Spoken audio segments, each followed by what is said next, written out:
Je voudrais d'abord remercier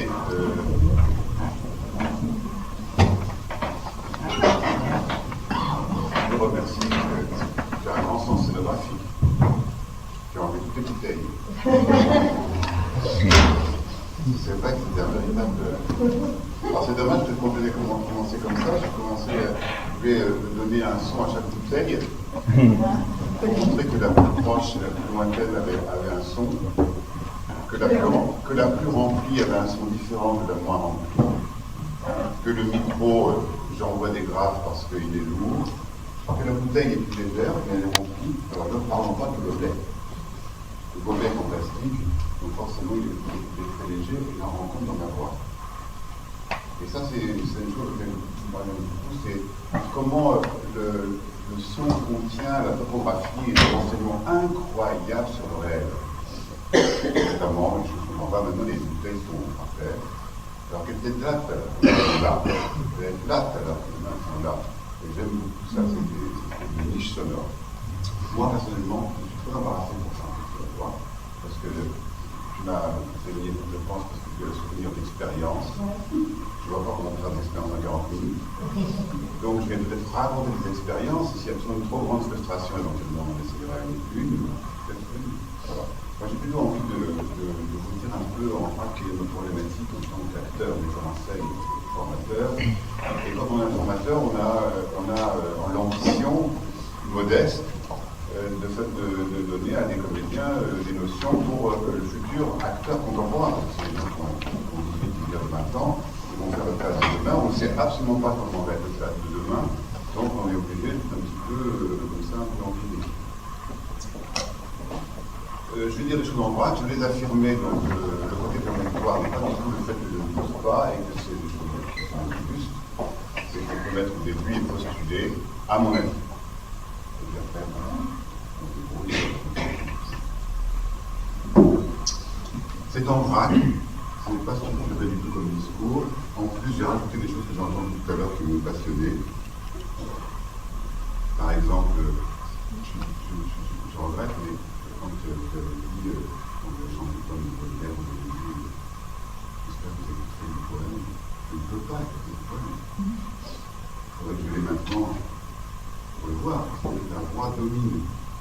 De même, je ne sais pas si vous avez essayé de lire Le Monde en écoutant France Culture. Mais c'est impossible. Alors que je peux lire Le Monde en écoutant France Musique. Enfin, s'il ne parle pas, il parle souvent. Donc ça veut dire que dans mon cerveau, il y a des incapacités, en tout cas les miennes, je pense que je partage avec vous, des incapacités s'agissent en même temps. Je suis tellement impressionné par sa voix, ça me touche tellement que c'est l'arbre qui cache la forêt. Je n'ai pas accès au poème. Ceci étant dit, ça permet que la plupart des gens écoutent 80% d'opéra dans une langue qu'ils ne connaissent pas et qui ne cherchent pas, et très peu, hein. Moi je connaissais des jeunes au conservatoire qui écoutaient l'opéra en regardant le livret. Bon, il y en a beaucoup, mais quelque chose qui me gênait. Je vais dire des lieux communs aussi, je m'excuse, les évidences, j'adore les évidences. Je pense que la messe en latin, c'est bien que ce soit compréhensible. Et ça permet peut-être d'être le lieu de la protection du mystère chez les gens qui ont envie de protéger le mystère dans une langue inconnue. Donc je crois que l'opéra en italien, si on ne comprend pas l'italien, l'opéra en allemand, si on ne comprend pas, c'est un moyen d'accéder à autre chose. De même que les enfants demandent toujours à leurs parents la même histoire, alors que nous, on se carcasse aussi pour une histoire originale tous les jours, parce que dans leur jouissance d'enfants, ce qu'ils veulent entendre, c'est la voix de leur mère ou de leur père, et en même temps sentir la chaleur de vie. Et donc, on est dans quelque chose qui est de l'ordre de la sensation et d'un apport de la voix qui n'est pas simplement porteur d'un sens. Maintenant, ils sont rassurés, ils l'entendent une fois, ils l'ont compris, donc ils sont à peu près sûrs que c'est la même histoire. Ils sont contents qu'il y ait un prétexte, et il faut qu'il y ait un prétexte. Et en même temps, c'est pas ça qui se joue, essentiellement. Hier soir, au tête d'atelier, se jouait acteur-spectateur qui est tiré d'un texte où on parle de la voix, qui est actuellement joué dans les collèges, dans les classes des collèges. Et ce qui est intéressant dans le problème de la voix, qu'elle n'est pas que transmetteuse de sens. Par exemple, suivant, si je continue à parler de cela, parce que je ne pourrais pas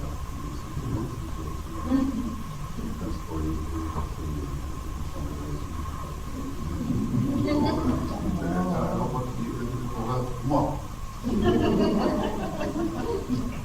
Il serait étrangement temps en amuser tout.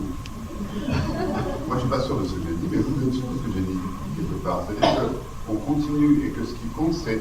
Bon, alors, Anne Bersfeld, elle appelle ça le locutoire et l'interlocutoire, la dimension qu'il y a de transmission du texte, mais aussi de il y a Grotowski qui dit aussi le conférencier parle, le conférencier parle, le conférencier parle, le conférencier parle, le conférencier parle. Et tous, ouf, et c'est vrai que c'est un des enjeux de l'acteur, c'est de comment faire passer ce grain de la voix, cette humanité qui est en lui, mais en même temps, sans que ça soit obscène. Parce que c'est très vite fait la voix est tellement, retransmet tellement, y compris mon sexe. Si j'utilise ma voix complètement, je vais être un peu indécent. Et donc, ça demande par des comédiens une grande éthique pour convoquer en eux ce qui va aider à la transmission et d'atténuer en eux ce qui va aider à la transmission. Je prends toujours l'exemple, vous n'avez pas vos lunettes, il y a un ami qui vous donne la lettre de rupture que lui a écrit sa copine. Eh bien, si jamais vous dites la lettre, comme vous faites d'habitude, quand vous êtes comédien, j'en ai marre de toi, vous prenez deux claques. Donc vous êtes étonnamment neutre. J'en ai marre de toi. L'autre jour, quand tu es venu à la maison pour m'emmener au cinéma, donc on a une espèce d'éthique par rapport à celui qui vit ça. On est transmetteur. Et c'est très important, je pense, qu'un acteur actuellement, c'est pas un problème de représenter ou de jouer, mais de transmettre. Et en cela, il est proche de la musique. C'est la fête musique en ce moment, mais c'est la force du livre, de l'économie qui est l'écrit, qui permet d'imaginer, alors que c'est une pauvreté linéaire, incroyable. Et quand l'acteur s'empare d'un texte qui est obligé d'y ajouter sa voix, il est là dans un grand danger, parce qu'il faut au moins qu'il essaye de ne pas enlever cette capacité imaginaire qu'a déjà le texte écrit. C'est pour ça que de plus en plus, on a des gens comme Claude Régis qui achètent des comédiens d'avoir une espèce de diction extrêmement plate, neutre, pour pouvoir justement activer l'imaginaire du spectateur, et sans que l'acteur s'immisce à l'intérieur de cette relation entre un texte et son auditoire. Ceci étant dit, on aime bien les beaux livres, on aime bien l'encre sur un beau papier, c'est-à-dire que l'acteur peut quand même être quelqu'un qui va travailler avec sa voix, la qualité de sa voix, mais sans prétendre faire passer ce qu'il dit en termes de sens, ou en termes de psychologie, ou en termes, je sais pas comment je peux dire, mais en termes de transmission, c'est-à-dire que j'ai un bel organe, j'ai quelque chose qui en moi a des vibrations, j'ai des timbres, j'ai aussi l'émotion, j'ai aussi l'inspiration. Quand ça passe quelque chose, ce sont des choses objectives, et ces choses objectives vont se mixer chez le spectateur avec le texte, et vous en faites une espèce de boulette sémantique que vous allez peut-être instituer au niveau de l'acteur et de vous êtes complètement responsable du travail que vous avez fait le monde, mais c'est assez passionnant.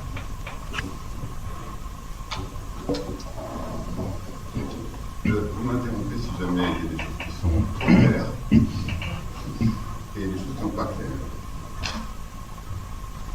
C'est absolument pas dans l'ordre. La voix donneuse d'énergie. Ça pour moi c'est important et peut-être la voix de garde est vraiment intéressante en termes de dynamique. Si je demande à quelqu'un je peux me chercher. Là, il y a des pas de kérosène pour le voyage. Tu peux aller me chercher un verre, s'il te plaît. Là, je lui donne quelque chose, je lui donne une énergie pour pouvoir se lever. Et s'il regarde le nombre de pas qu'il peut faire grâce au kérosène que je lui ai donné dans la voie, c'est énorme. Si vous êtes bon, vous pouvez l'amener jusqu'à l'endroit où est le verre que vous lui demandez la donner. Et ça, un acteur, c'est ça aussi. Un acteur, c'est quelqu'un qui va vous faire décoller un public. C'est-à-dire un peu comme on fait décoller un avion. Hein. Il faut qu'il y ait une énergie, on espère que tout d'un coup, ça va décoller. Et la voix, elle a ce rôle. C'est pour ça qu'Alain parlait tout à l'heure de pouvoir. Elle a un pouvoir. Et ce pouvoir-là, il est à gérer. Hein. Le général de Gaulle, qui est un fort orateur. Et ça n'a rien à voir, mais c'est après que j'en parle, c'est quelqu'un qui était capable justement de par rapport à la voix française, qui une voix plate. Et on a la chance de ils passaient encore leur accent, mais nous, moi, quand j'ai passé mon concours de comédien à la radio, c'était le RTF à l'époque, le réalisateur a dit bravo, pas l'accent. C'était en Lorraine, l'accent lorrain, il n'est pas. Voilà. C'est-à-dire que ce qu'on appelle pointu, et là c'est plat. Et le général de Gaulle, c'est quelqu'un qui avait l'art justement pour trouver la plasticité sonore. Il avait les voix comme ça, le houchi comme ça, la France, bien sûr, et vous direz, les secteurs union, il était capable de les dire ou pas. Donc c'est un grand acteur, parce que c'est vrai que nous on ne peut plus faire ça, parce qu'on nous demande d'être assez plat. Pas plat dans le sens de neutralité, que j'ai évoqué tout à l'heure, mais dans le sens d'une espèce de voix sans accent, ou pire, on reproche souvent aux médias, avec une petite module chantante, une petite module chantante passe-partout, que certains metteurs en scène que je connais s'appellent le papier peint, qu'on trouve encore dans certains hôtels, où le thème est décliné sans fin. Ce qui fait qu'effectivement le texte est très fort. Donc bravo au général de Gaulle. Vous l'avez évoqué tout à l'heure, parce que justement, il a une voix de la terre au grenier. Et il y a une maison qu'il habite et qui fait le jour. Et c'est vrai que nous, on a beaucoup de difficultés à faire vivre ça, et que si on le fait, c'est souvent en empruntant un accent qu'on n'a pas revisité.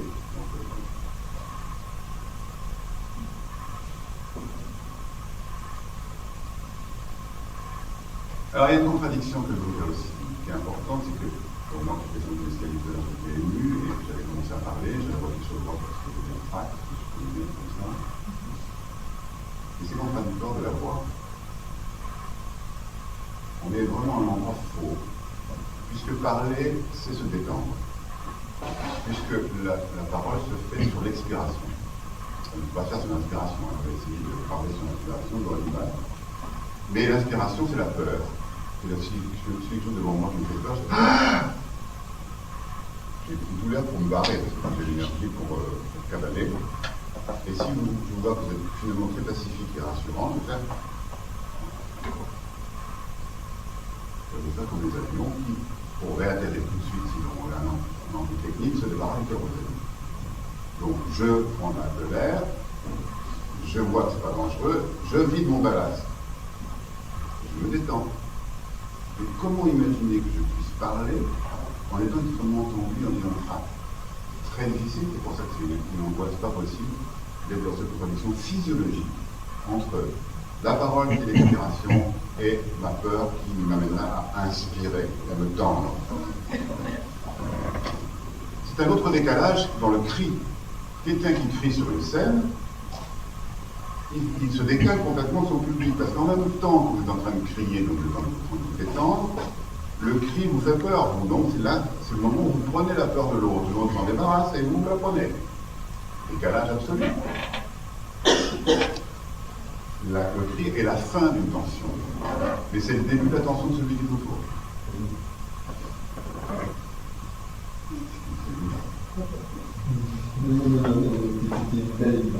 Oui, voilà. Ce décalage il est intéressant parce que ça veut dire qu'on est rarement au même endroit, au même moment, acteur, spectateur, de la vie pareil. On dit les grandes douleurs sont muettes. Enfin, je suis stressé, je ne pourrais pas. Et c'est pour ça qu'en Afrique, on n'a pas honte, que ce soit les voisins ou même des pleureuses professionnelles qui viennent au moment du deuil. Il faut penser au moment où quelqu'un qui est cher, on a envie que ce soit des gens connaissez vraiment le défunt, qui connaît bien vraiment la famille, qui ne sont pas dans une relation mercantile. Eh bien non, on fait venir une pleureuse, parce que pour pleurer, il faut que ce ne soit pas complètement pris par l'émotion. Ça m'intéresse beaucoup. Et c'est là qu'on retrouve le théâtre. Le théâtre peut donc tout à fait être un endroit mercantile, important beaucoup quand même, ça payer, et à un moment on est absolument au service de vraies émotions, de vraies passions, de vraies détresses, de vraies tragédies. Alors quand on entend Maria Cantarès, c'est rien à côté de ça, rien. Oh non, c'est la plume, oh le bonbon, le mortel, attention, ce n'est pas des contes, regardez ça. Ça veut dire qu'on a perdu un secret du théâtre, un secret du théâtre qui était qu'on est dans un endroit de convention et que le naturel, c'est un débat qui n'existe pas. Je vous disais, le naturel n'existe pas, il y a un naturel de théâtre. Et c'est vrai que si vous arrive tout d'un coup dans une pièce de mettre un moment extrêmement naturel, c'est souvent une citation du réel, c'est toujours qu'une citation du réel. C'est impossible qu'on y croie. Donc ça veut dire que vous avez besoin à un moment donné en tant que metteur en scène, je veux qu'à un moment donné, je dise...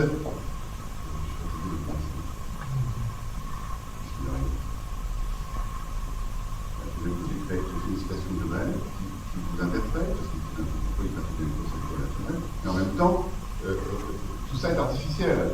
Donc c'est vraiment intéressant de voir qu'il y a des gens qui ont une culture de sortie artificielle, et avec le talent de quelqu'un qui arrive à s'impliquer émotionnellement dans une forme. C'est ce que fait le chanteur d'opéra. Il n'est pas pris de cette forme-là, au niveau loin de la réalité. Mais il peut faire passer une émotion. Et ça m'intéresse beaucoup. Et je pense que l'avenir du théâtre, c'est aussi... Je pense que dans cet avenir du théâtre, il y a la retrouvaille avec ces conventions et avec des formes d'élocution encore plus incroyables. Quand on a Artaud, effectivement, écrit, je n'insiste pas à un psychodrame. Je n'insiste pas à quelqu'un qui a été bien pendant une demi-heure dans sa conférence, puis d'un coup, à la fin, il déraille. Il déraille, et puis il faut vite appeler le médecin. Je pense que c'est quelqu'un de conscient qui est en train de doucement glisser vers le cri, mais en connaissance de cause. Et pour moi, c'est un cri chanté. C'est pour ça qu'ils sont si déchirants. Parce que si c'était que déchirant, on s'en irait. On n'écouterait pas. C'est un peu comme le cirque, on va au cirque parce qu'on a peur que le trapéziste tombe. Et si on a tout un soir, M. Loyal, tout le monde sur sa caisse qui dit « Mesdames et messieurs, vous avez une chance extraordinaire aujourd'hui, le voltigeur est un débutant, il y a de grandes chances pour qu'il tombe. » On pourrait dire que c'est génial. Mais, non, on est dans une peur existentielle, un genre de métaphysique, parce que métaphysique, c'est-à-dire qu'on joue à fréquenter la peur, mais on veut surtout être sûr que le gars il est bien professionnel et qu'il a bien accroché ses trucs. Et d'ailleurs, comment on reconnaît un débutant d'un vrai professionnel? Un débutant, il est persuadé qu'il faut qu'il montre qu'il est en sécurité, qu'il fait ça bien. Donc il attrape les trucs, bon. Or, le vrai professionnel fait semblant qu'il n'est pas très en forme, et donc il arrive dans un moment. Et c'est ça qui nous intéresse. Les grands jazzmen, on s'aperçoit qu'au moment où on attend la note, il est tard. Et c'est souvent ce que moi je travaille avec les comédiens, mais attendez, ou anticiper, faites-le avant, courageusement, ou après, courageusement, mais pas au moment où c'est juste. Parce que le moment juste est toujours un sens suspect de l'harmonie. Et ça, on le verra dans le problème de la fusion, je ne l'aborderai pas parce qu'on aura le temps, mais la fusion, c'est la recherche d'harmonie. Je voudrais me livrer l'expérience, je suis content que ce soit un peu plus. Je dirais, vous allez tous sortir un son. Vous êtes prêts? Allez-y. Voilà, on a l'exemple de la fusion. C'est-à-dire tout le monde veut être une seule voix. Maintenant, s'il vous plaît, vous allez penser dans votre tête à un son. Une fois que vous l'avez pensé, au moment où je vais dire allez-y, quoi qu'il arrive, quoi que fassent les autres, sortez ce son. 1, 2, 3. Là, c'est intéressant. C'est pas du fait de très loin, par hasard. Mais ça veut dire que tout d'un coup, on a quelque chose qui est juste. Alors le problème de la fusion, c'est un gros problème pour les acteurs. Pourquoi? Parce que c'est tellement bien de partir où l'autre s'est arrêté. On en parlait tout à l'heure. Parce qu'on leur a fait croire, et c'était très chrétien, attention, il faut s'écouter. Qu'est-ce que ça veut dire, s'écouter? Ça veut dire écouter l'autre pour ne pas faire pareil. Or, ils n'ont rien compris. On n'a rien compris, je vais dans le coup. On entend, on écoute, et on se met derrière. C'est-à-dire qu'on a une espèce de personnage multicellulaire, mais avec une seule voix. Ce qui peut être un choix. Attention, un choix de pensée, mais complètement visionnaire. On peut faire des spectacles et de dire attention, il faut que vous soyez absolument ensemble. Parce que vous êtes en train de montrer que vous êtes ensemble, vous êtes en train d'exprimer qu'on est d'une seule voix, on est ensemble, on parle ensemble. La plupart du temps, ça se fait sauvagement. D'autant que lorsqu'on crée un personnage, bon, le personnage est en crise depuis longtemps, hein, mais on en parle encore, quand on fait un personnage, pour un état, on entend plus l'état de l'autre que le sien. Et que dans la répétition, on est plus sensible à l'autre qu'à soi. Et que finalement, on a plutôt le goût de l'autre que le goût de ce qu'on fait. On n'aime pas trop ce qu'on fait. Du coup, quand l'autre on voit, on suit. Erreur. L'infusion, il faut lever absolument. On parlait tout à l'heure, je ne sais pas si c'est une citation, je prends des choses que tu vas dire, mais sur la voix, vous savez qu'il y a eu une crise de la compréhension des textes au moment où, dans les années 70, 75, 80, les metteurs en scène adoraient mettre les spectacles dans la pénombre. Et que ça a donné quoi? Ça a donné un point de parce qu'on voit la parole autant qu'on entend. On le sait, puisque les gens malentendants, ils se mettent dans l'axe de la personne qui va rentrer dans la situation.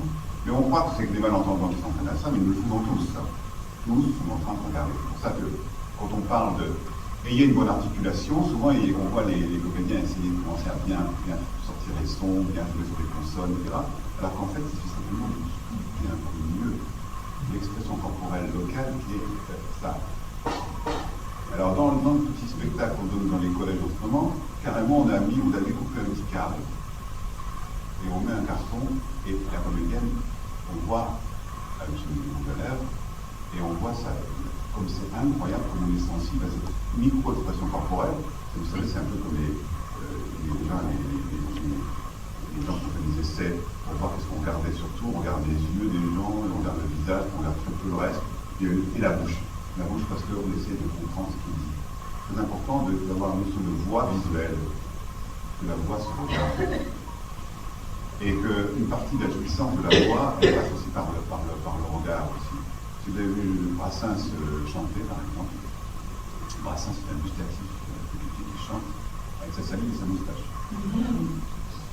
Et il fait la petite fille est venue l'autre jour, elle m'a dit. J'en veux aussi moi un petit peu la petite fille. Donc ça veut dire que c'est très important chez un comédien, par exemple quand on travaille la voix, de ne pas oublier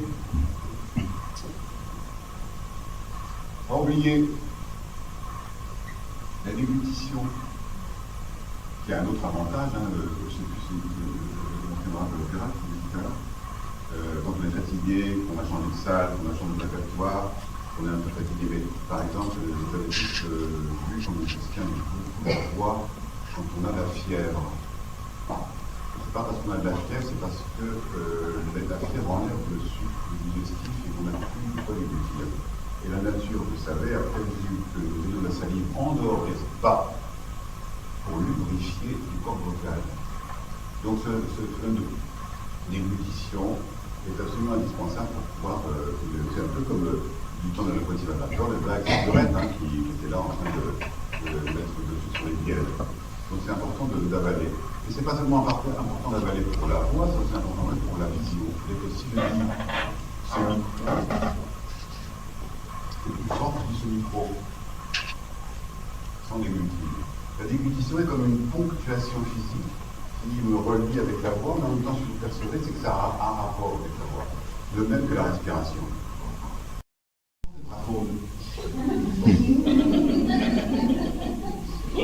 Parce que c'est un chien, on ne voit pas, il aboie là. Il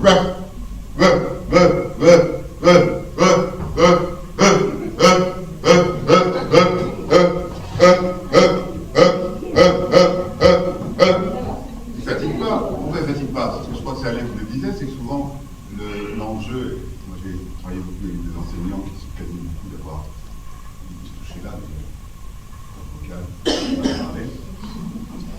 en oubliant que c'est d'abord un climatique, que le problème de la voix, c'est qu'il y ait de l'air. Et quand on travaille avec le regard théâtre, j'ai fait une stage de regard théâtre, chose très importante, c'est toujours une voix où il y a de l'air qui fonctionne, où il y a de l'air, où il y a de l'air, où il y a de l'air, ne fatigue pas. Elle fatigue quand tout d'un coup on est le trac, l'angoisse des enfants, la difficulté, on oublie de respirer. Et on continue à prendre l'air, c'est de parler le corps qu'elle sans l'air. Donc c'est important aussi de savoir que c'est d'abord pneumatique.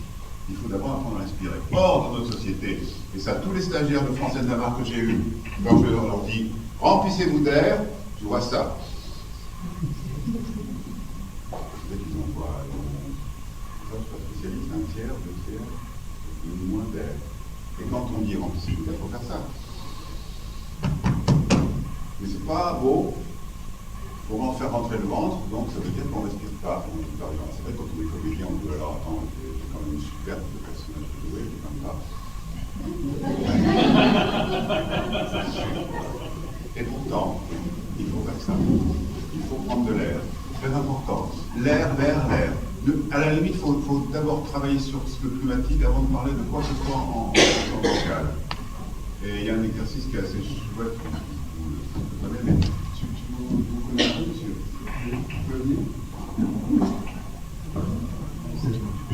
Pardon? C'est vraiment... Est-ce que vous pouvez sortir un son de ça? Oh! Non. Oh! Dès que j'appuie, dès que je vais faire sous pression, ils sont... Oh! Ça veut dire que le message vocal est le même. Qu'est-ce que j'ai changé? La pression. Donc c'est bien là qu'il y a un enjeu formidable de l'air. Merci. Voilà, donc c'est le pneumatique. Et le corps vocal, la précision, on peut l'envisager et travailler le corps vocal, mais d'abord régler ce problème de l'air. Alors, vous parliez tout à l'heure du problème de la respiration. Moi, il y a un exemple que j'aime bien prendre. On parle de la paille. Il y a un truc qui est très beau aussi, en plus c'est beau à faire, c'est prendre un petit mouchoir de couleur, et souffler. Et le ventre, le mouchoir, comme ça. Et qui ne fait pas ça. Alors il y a un bon exercice aussi, faire tous les anniversaires. Parce que c'est un bon exemple de souffler des bougies, plus on vit, plus il y en a, et plus c'est bien. Non, mais c'est important ça de se faire. Je prends un autre exemple qui est le dentifrice. Parce que le problème, c'est que quand on vide de l'air, il y a des étages. Alors, je ne vais pas en faire un dessin, mais il y a des étages qui fait qu'il faut sortir l'air en ayant toujours une pression de sortie. Mais le problème, c'est que les gens commencent par sortir l'air là, thoracique, puis après ils mettent en place le diaphragme, et il y a une espèce d'anarchie non contrôlée qui fait qu'on obtient ce que font les gens avec des dentifrices ou pire de mayonnaise. On commence par le haut. Après, le bas, il y en a beaucoup, donc ça passe là, ça passe là, mais au pire, vous avez plein de la mouchoir. Et vous ne faites pas d'économie, du tout, parce que vous avez, après, vous êtes obligé de le jeter, le truc, il est tellement mauvais. Et puis on a connu des gens, mais je ne sais pas comment ils faisaient, mais c'était son du bas, ils remontaient. Et tout le temps, il y avait près quasiment plus de dentifrice, ça sortait toujours. Bien sur la brosse, j'étais jaloux, moi. Ben, c'est exactement la clé de la respiration. C'est comme ça qu'il faut faire. C'est comme le gars qui a de l'air, il faut s'arranger pour que, et on fait tenir très longtemps, comme ça, avec un souffle, qui ne fait pas ça c'est équivalent.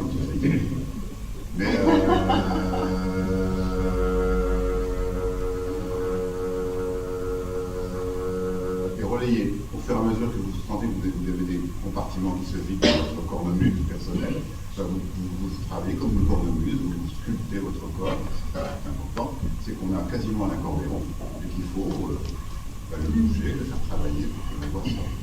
Moi, je pense que c'est plus.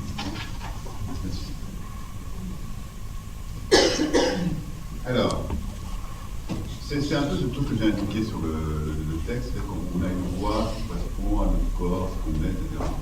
Moi, j'ai rigolé le jour où j'ai appris ça, c'est que les grandes sociétés américaines de Hollywood, c'était il y a longtemps, mais c'est comme ça, auditionnaient des gens qui allaient faire le doublage de voix, qui leur ressemblent à John Wayne, ou à l'acteur qui jouait dedans.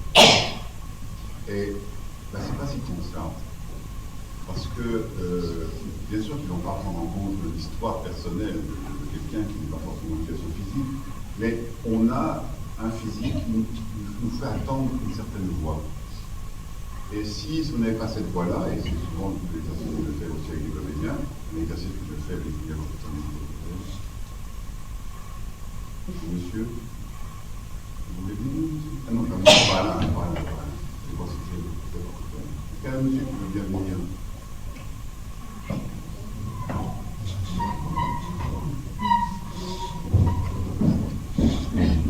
On ne va pas entendre sa voix, pour l'instant, on va entendre la mienne sur lui en playback.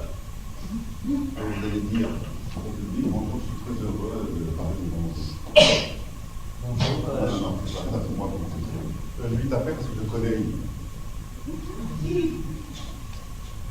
Bonjour, je suis très heureux de vous voir ici aujourd'hui. Ça, c'est ma voix, dans son corps. Il devient autre chose, c'est la mienne. Parce que vous l'avez aperçu, vous lissez la vision de mon corps et ma voix. Bonjour, très heureux de vous voir ici aujourd'hui. Bonjour, je suis très heureux de vous voir ici aujourd'hui. La sienne, c'est moi. Bonjour, je suis très heureux de vous voir ici aujourd'hui. Comment? C'est pas que ce soit petit, mais en même temps, c'est intéressant parce que moi, par exemple, je fasse gaffe de ne pas trop me rendre grave pour prendre le pouvoir, pour m'affirmer en personne qui veut s'affirmer. De temps en temps, il faut aller vers le ténor aussi, c'est quelque chose qui va m'alléger. Donc, cet exercice-là, il est vraiment intéressant, ça vous permet tout d'un coup de dire tiens, ça colle, tiens, essaye cette voix-là, écoute cette voix-là, elle est proche de toi, elle est intéressante, parce qu'il faut savoir aussi qu'on transforme nos voix. Il y a pareil, les sociologues américains ont fait une étude dans les années 50-60 qui constatait que toutes les secrétaires de direction avaient une voix hyper aiguë. Alors, soit on dit c'est pour que la femme, quand elle vient voir son mari, ne soit pas jalouse. Parce que c'est sûr que si vous avez un directeur et que la fille, vous avez vraiment la femme du directeur, le directeur qui est là, et que la fille, la secrétaire entre et dit monsieur, voilà le dossier que vous m'avez demandé. La femme la jalouse. Si par contre, elle arrive comme ça, monsieur, le dossier que vous m'avez demandé, voilà, c'est ici, voilà, vous m'avez demandé, c'est le bureau 4. Merci. Bonjour madame, vous allez bien? Parfait. Ils ne sont pas jaloux. Et ils expliquaient que c'était une stratégie justement pour ne pas mettre mal à l'aise. On parlait tout à l'heure de l'obscénité. Hein? Il y a un autre exemple que je prends qui est à Aix, il y a pendant l'été, à la Poste, les étudiants qui remplacent les postiers. Et quand il y a une jeune fille, un couple de filles à Aix, du Sud-Ouest, ils viennent, on voit le postier remplaçant que lui, il peut remplir le formulaire de la rencontre. Voilà. Il est en train de dire oui, je suis libre, j'ai un sexe. Voilà, si on peut se voir, vous êtes en train d'émettre un message sexuel. Le postier, qui ne peut pas toute l'année avoir un message sexuel sinon il est épuisé, administre sa voix de façon différente. Vous voyez, quand il faut faire comme ça, le la remplir là, c'est le billet, c'est le billet, le billet. Ils sont pas caricaturaux, ce sont pas des gens, ce sont des gens exceptionnels, ils ont compris que pour tenir le coup, il ne faut pas que je branche tout ce qui est en bas. L'étudiant, il va faire un remplacement de 15 jours, 3 semaines, c'est pas grave s'il est crevé après. Mais le postier, il faut qu'il tienne le coup. Ça veut dire que la voix, à un moment donné, elle va changer en fonction de ce que je veux exprimer socialement, de ce que je veux montrer de moi à l'autre. Et c'est très important pour un acteur, qu'est-ce qu'il veut montrer de lui à l'autre? Est-ce qu'il est dans un pourcentage de dévoilement? Est-ce qu'il se dévoile complètement? Ça, c'est des enjeux auxquels chaque comédien doit répondre. Que metteur en scène doit solliciter. Qu'est-ce qu'il veut voir? Alors ça m'amène à la transaction avec le public. C'est-à-dire que ce qui est extraordinaire dans la voix, c'est que la voix, même s'il y a 1000 personnes dans la salle, je ne sais pas s'il y en a d'autres qui se souviennent de l'analyse transactionnelle. C'est une psychologie qui m'a beaucoup passionné parce que c'était, au lieu de voir les problèmes individuels, vous voyez la transaction avec les autres. Il y a enfants, adultes, parents. Et là, c'est intéressant parce qu'on peut dire qu'un acteur donne une transaction. Par exemple, Alain, tout à l'heure, la transaction qu'il y avait avec vous, c'était le respect et l'amour. Et nous, par empathie et par effet miroir, on était gentils. Et quand on posait la question, oui, on peut se poser la question, voilà, vous avez dit que gentil et respectueux. À la fin, Alain, et ça c'est génial, excuse-moi, il s'est retrouvé il a changé de voie parce qu'il était passionné par ce qu'il avait fait avec des élèves, il aurait dit des trucs, etc. Il a quitté sa voie gentille et respectueuse. Il est devenu plus net, parce qu'il était en train de témoigner de quelque chose qu'il vivait par ailleurs, et qui était le souvenir y compris peut-être de conflits, y compris d'indignation par rapport à des situations dont des étudiants, même si c'est toujours respectueux et gentil. Et tout d'un coup, il a été dans une autre transaction. Et c'est tombé sur notre camarade chanteuse, qui d'un coup s'est retrouvée ici, avec le résultat de cette je dirais, enthousiasme. C'était plus l'enthousiasme. Tout d'un coup, il aime tellement ce qu'il fait qu'il d'un coup, il a changé de voix comme ça. Et souvent, ça vous arrive peut-être, moi ça m'arrive, quand je suis enthousiaste, je deviens méchant. C'était pas mon cas, là, mais moi je suis. C'est-à-dire que d'un coup, on devient cassant, mais cassant par passion. Et je crois qu'il faut faire attention à ça, comment on trahit en permanence par la voix. La voix, c'est une véritable. On y voit comme en plein jour. C'est pour ça que c'est très tôt de mentir. Parce que c'est tellement complexe qu'en filigrane, on voit tout. Je viens de travailler avec des danseurs étrangers de ballet d'occasion. Et on travaillait sur des terrains peut-être en français. Et on s'apercevait d'une chose, c'est que ils étaient beaucoup plus à l'aise pour faire du théâtre et aller prendre des risques parce que ce n'était pas leur langue maternelle.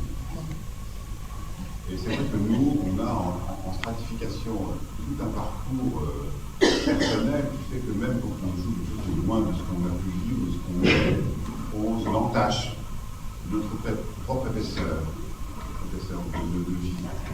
Et que ça peut être génial, parce que quand Marie Cabarès, on vient de reconnaître une épaisseur de vie. Qu'est-ce que cette Marie Cabarès?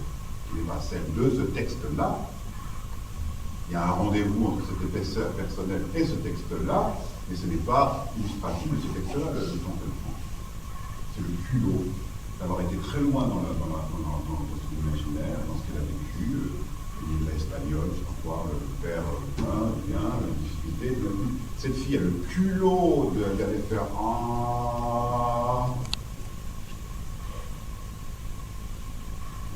et ça, tout d'un coup, est jaloux. Je suis ridicule, je fais ça. Parce que c'est ça aussi, le courage avec la voix.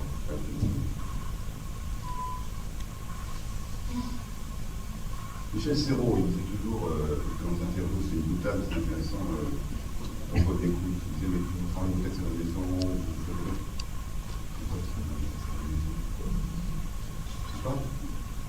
je sais pas comment l'autre va m'envoyer la réplique. Ça avait à voir avec tout. et le différentiel. Alors, pareil pour la voie sociale, on a parlé de la voie sociale par exemple. Si un jour vous habitez au 4e étage, et vous avez quelqu'un qui vient vous dire bonjour, c'est nous qui livrons le piano. Pas sûr qu'il va monter. Ou alors il essaie de remettre, c'est le gars qui s'occupe de public relation. Par contre, vous êtes très rassuré si vous avez le gars qui vous dit bon, alors, on le met où il n'y a pas d'ascenseur, on va passer par l'escalier de service, ok, on monte le piano. Ouvrez votre porte, c'est un livreur de piano. Mais l'autre, faites gaffe, c'est pas forcément un livreur de piano. Ça veut dire que la voix, elle enregistre aussi une activité corporelle, la façon dont je fais les choses, comment je les fais. Pas seulement sexuelle, mais aussi j'ai apporté des trucs, L'intellectuel est quelqu'un qui va être très dans la tête. Moi, j'avais un proviseur au lycée de Rambouillet. Il parlait comme ça, mais vraiment comme ça. Oui, bien sûr, oui. Pas de sexe. Une terreur, mais de là, quoi, de donc c'est important de se rendre compte de tout ça. Pourquoi on se rend compte de tout ça? Parce que l'acteur peut être tout à fait un éléphant dans un magasin de porcelaine s'il n'a pas pris conscience que le passage de l'écrit à l'oral a une incidence invraisemblable. Il faut travailler tout. Et je reviens que ce micro il est lourd. Je ne peux pas dire ce micro lourd comme ce micro-là. Ce micro, il est plus fluet. Donc si je parle de ce micro, je parle de ce micro. Ça c'est un micro, ça c'est un micro. Et ça c'est un micro. Et comme ce micro il est plus près de moi, c'est le micro, et celui-là c'est un micro. Celui-là c'est un micro. S'il est là, c'est mon micro. Et ça c'est un micro. C'est tout leur du tabac. Les gens qui n'ont pas le micro. Il n'appartient pas, il est loin, il est de l'autre côté, le micro. Donc c'est très important que l'acteur, il ne se pose pas seulement le problème d'articulation, on a parlé tout à l'heure où est l'accent, où est le mot-clé, etc. Mais aussi qu'il ait conscience de tout ce que dit. Si je dis quelqu'un est gentil, je suis sûr que j'ai eu du temps pour le gentil. Et si quelqu'un me fait une réplique sympathique, plus gentil, il me fait une réplique sympa. Mais la gentillesse de quelqu'un que j'ai écouté 1 heure, 2 heures, ou quelqu'un avec qui j'ai vécu plusieurs années, lui c'est vraiment un type gentil. Je suis obligé de tirer énormément de rendre compte de ces épaisseurs-là. Il y a un autre exemple, les élèves comédiens qui jouent du Tchekhov. Je vais vous citer un texte que je vais voir tout le temps avant. Qui dit j'ai rencontré Valentin Ivanovna qui se promenait avec Justrazine Svingelskanda et qui était très content de voir Vassiliev. Ils n'en ont rien à faire de savoir comment il a dit, c'était un gros, un petit, un gentil, un méchant, s'il les connaît, pas connaît.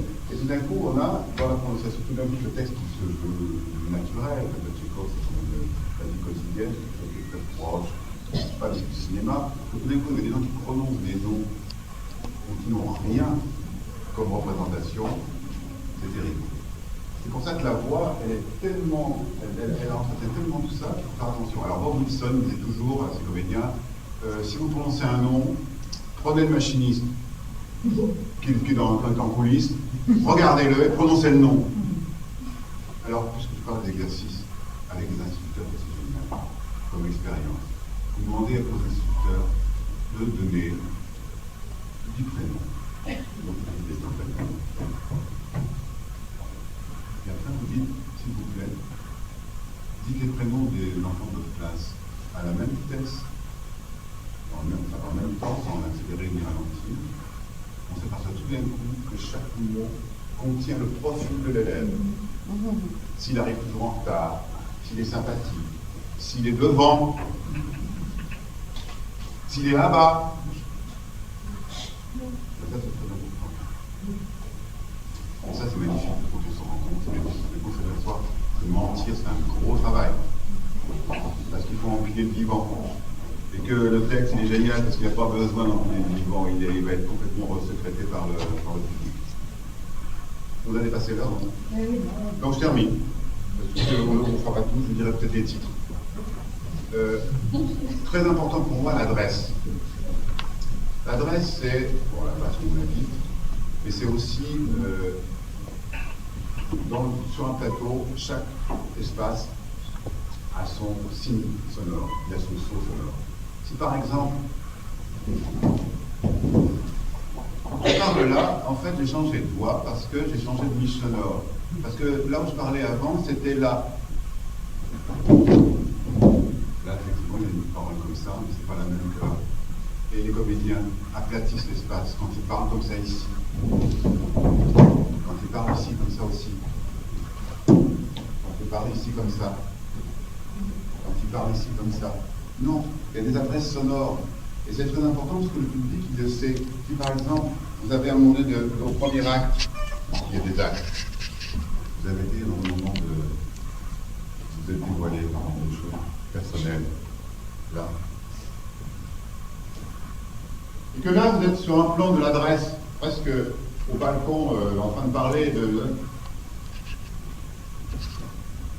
Bon, là, il faut bien faire gaffe, là, les mots, ça pour là, ça y est, je reprends bien les voix. Si je pars prendre la même voix, je fasse comme les mimes. Effacer. Qu'est-ce que font les mimes quand ils font une fenêtre?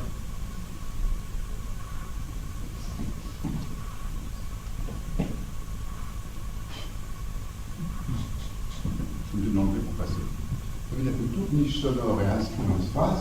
Moi j'avais un metteur en scène, ça s'appelle Raphaël Mouriot, qui est du Honduras, qui travaillait tout le temps là-dessus. Il nous demandait de trouver la signature sonore d'un point. Là, on va la trouver. Alors, comment on fait? On fait, il se décide à côté.